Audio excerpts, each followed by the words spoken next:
আজ মিরসরাই ট্র্যাজেডির ১৪তম বার্ষিকী। ২০১১ সালের ১১ই জুলাই দিনটি বাংলাদেশের ইতিহাসে সবচেয়ে বেদনাদায়ক দিনগুলোর একটি হয়ে রয়েছে। সেদিন মিরসরাই স্টেডিয়ামে ফুটবল খেলা দেখে বাড়ি ফেরার পথে আবু তোরাব এলাকায় ঘটে যায় মর্মান্তিক দুর্ঘটনা। মিনি ট্রাকে করে বাড়ি ফেরার সময় নিয়ন্ত্রণ হারিয়ে উল্টে খাদে পড়ে যানবাহনটি। সেই দুর্ঘটনায় ৪৫ জন প্রাণ হারান, যাদের মধ্যে ৪৪ জনই স্কুল ছাত্র এবং একজন অভিভাবক ছিলেন। বেপরোয়া গতিতে চালানো ঘাতক ট্রাকটি মুহূর্তেই কেড়ে নেয় এক ঝাঁক কিশোর প্রাণ, যা মিরসরাই ট্র্যাজেডি নামে ইতিহাসে চিহ্নিত হয়ে আছে। এই ভয়াবহ ঘটনার স্মরণে মিরসরাইয়ে নির্মিত হয়েছে একটি স্মৃতিস্তম্ভ, যার নাম অন্তিম।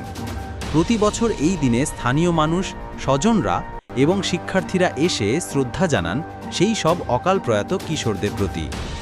আজও মিরসরাইয়ের আকাশ বাতাস ভারী হয়ে ওঠে সেই হৃদয় বিদারক স্মৃতিতে। নিহতদের প্রতি আমরা গভীর শ্রদ্ধা ও ভালোবাসা জানাই। তাদের স্মৃতি আমাদের অন্তরে চির অম্লান থাকবে।